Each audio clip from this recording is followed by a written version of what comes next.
สบายดีข้าพเจ้าชื่อสมเพชรอุดมสุขนายบ้านโพนสีดาเมืองกาสีแขวงเวียงจันทน์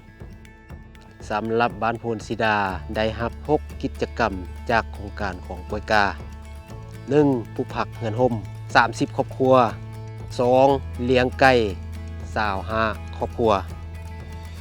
3. ปลูกหญ้าเลี้ยงงัว125 ครอบครัว 4. กองทุนสหพันธ์แม่หญิงบ้านโพนสีดามีสมาชิก185 ครอบครัว 5. ของเมืองมี2จุดที่1มี217 เมตรจุดที่2ความยาว60 เมตรกิจกรรมที่6เป็นเส้นทางไปหาบ่อนทำการผลิตของประชาชนมีความยาว 1,200 เมตรก่อนบ่ทันได้รับโครงการของกวยกาเส้นทางไปหาบ่อนทำการผลิตของพ่อแม่ประชาชนมีความยุ่งยากไปได้แต่รถไถน้อยมีขุมมีบวกไปยากมายากช่วงยามฝนหันขาเนาะขามีบวกมีขุมไปบ่ได้หลังจากทางโครงการกวยกาเพิ่นให้ทุนสร้างทางบุกเบิกทางนี้ออกอีกให้มันกว้างถือว่าดีขึ้นกว่าเก่าหลายทางก็กว้างไปมาก็สำบายได้รับสินค้าได้ปลูกฝังอันเดอเนาะเป็นเครื่องปลูกของฝั่งเอาไปขายก็สะดวกสบายได้ทั้งฤดูแล้งฤดูฝนในเมื่อได้รับโครงการนี้แล้วทางบ้านเฮาก็แสดงความดีมุกดีใจนำทางโครงการกวยกาที่เพิ่นช่วยเหลือชาวบ้านโพนสีดาของพวกเฮาขอขอบคุณขอบใจนำทางโครงการอีกชีวิตประชาชนของบ้านดีขึ้นกว่าเก่า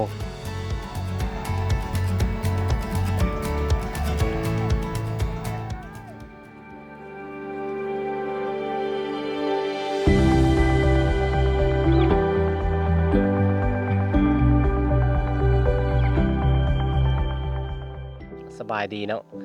ไปซื้อเท้าเคนเป็นคนบ้านโพนสีดาเมืองกาสีแขวงเวียงจันทน์ปัจจุบันประกอบอาชีพเลี้ยงงัว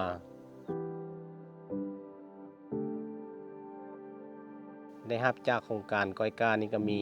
แกนยาลูซี่มีเล็กหนามยาลูซี่นี่งวดที่1เพิ่นช่วยเหลืออยู่24 กิโลงวดที่2ก็24 กิโลหนามมักจับนี่10 โครงที่ว่าสำคัญนี่ก็ทางแกนยาแล้วก็เล็กหนามนี่ก็สำคัญทุกอย่างความรู้สึกดีใจหลายนั่นแหละที่ว่าเพิ่นมาช่วยเหลือถือว่าแตกต่างกันกับเมื่อก่อนหลายก่อนที่ว่าโครงการเพิ่นบ่มาช่วยเหลือนี่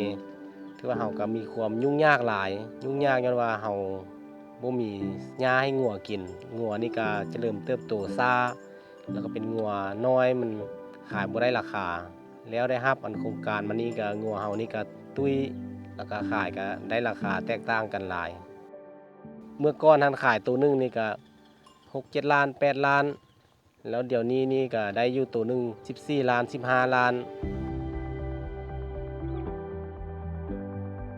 แต่ก่อนหน้านี้ก็มีงัวอยู่ประมาณ 8-9 ตัวแล้วได้รับโครงการกอยกานี่มาแล้วรู้สึกว่าหญ้าเฮานี้มันมีหลายแล้วเฮาก็เอางัวเข้ามาใส่อีกเดี๋ยวนี้ก็มีงัวอยู่ประมาณ27-28 ตัวตอนหน้านี่ก็จะมีแผนขยายสวนหญ้าออกอีกเดี๋ยวนี้นี่ก็จะมีอยู่ประมาณ4 เฮกตาร์เป็นดินที่ว่าเป็นสวนหญ้าแล้วก็มีส่วนนึงเฮาปล่อยไว้ป่าถ้าว่าบ่มีโครงการกอยกามาช่วยเหลือนี่เฮาก็เลี้ยงงัวนี่ก็ค่อนข้างอาจจะยากย้อนว่ามันบ่มีหญ้าให้งัวกินแล้วเฮาก็สิบ่ได้เลี้ยงหลายปานนี้ตอนบ่มีหญ้ากินนี้มันก็ออกหัวออกไปหากินเครื่องปลูกในสวนเพิ่นค่าได้รับโครงการมานี้แล้วเฮามีหญ้าให้งัวกินเพียงพอแล้วถือว่างัวเฮาก็อยู่ในหั้นบ่ได้ออกไปก็ถือว่าความสำบายเฮาก็ดีขึ้นหน่อยนึงสุดท้ายนี้ก็ขอขอบใจโครงการกอยกาเนาะที่ว่ามาช่วยเหลือชาวเกษตรกรเฮาเฮ็ดให้ชีวิตเฮาดีขึ้น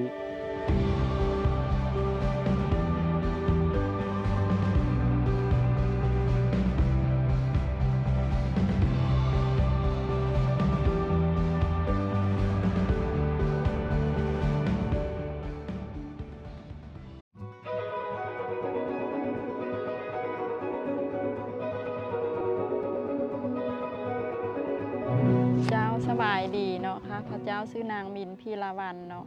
อายุ33 ปีเนาะปัจจุบันอยู่บ้านนาไซขาวเมืองกะสีแขวงเวียงจันทน์อาชีพสาวสวนจ้ะโครงการกล้วยก้าได้สนองให้ข้าพเจ้าเนาะจะมี1พายาง40 เมตรเจ้า2จะมีสายไฟ3จะมีปั๊มน้ำ4จะมีท่อยาง1โกเจ้าแล้ว5จะมีฟุ้ย6จะเป็นเสาเจ้าทุกอย่างที่เพิ่นให้มาล้วนสำคัญและเป็นประโยชน์สำหรับข้าพเจ้าที่สุดเจ้าก้อนโครงการที่บ่ได้สนับสนุนเจ้าจะเป็นคือการปลูกผักของเฮามันปลูกในแต่ระยะฤดูแล้งเนาะยามฝนมันเฮ็ดบ่ได้เนาะหลังจากเพิ่นสนับสนุนก็คือว่าเป็นโครงคันโฮมให้เนาะเฮาก็จะปลูกทั้งยามแล้งแล้วก็ยามฝนเจ้าขอเปรียบเทียบราคาก็คือยามแล้งเฮาอาจจะบ่ได้ราคาสูงปานใดผักราคามันถูกเจ้าแล้วยามฝนเนาะยามฝนคือผักจะแพงเจ้าสำหรับยามแล้งเนาะเฉลี่ยก็คือเป็นงวดนึงก็สิได้2 ล้านบ่ต่อเดือนสินะเฉพาะยามแล้งเนาะยามฝนนี้จะได้ประมาณ 4-5 ล้านต่อเดือนเจ้าคุณภาพก็แตกต่างกันก็คือสำหรับปลูกอยู่ในนอกเรือนร่มเนาะความแตกต่างการเจริญเติบโตของผักจะล่าช้าเจ้าสำหรับปลูกอยู่ในเรือนร่มก็คือการเจริญเติบโตจะไวกว่าแล้วก็ได้ผลผลิตหลายกว่าเจ้าตัวนี้ก็แน่นอนจะขยายอยู่แล้วขยายแบบใดก็คือว่าเราจะเฮ็ดในเรือนร่มแล้วได้การผลิตได้ผลผลิตเนาะได้เป็นเงินสินทรัพย์ละเฮาแล้วก็ยักขยายก็คือยักเอาเงินบ่วงที่เฮาได้เนาะจะไปซื้อผ้ายางจะไปซื้อเป็นเสาเป็นอะไรมาเพิ่มเงินโฮมตึมอีกให้รายได้ของพวกเฮาหันแห่งได้หลายขึ้นอีกเจ้า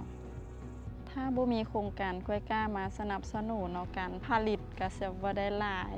ความรู้สึกก็ภาคภูมิใจแล้วก็ดีใจหลายเนาะที่มีโครงการองค์การกล้วยก้าเนาะที่เพิ่นได้มาสนับสนุนให้ชาวสวนของพวกเฮา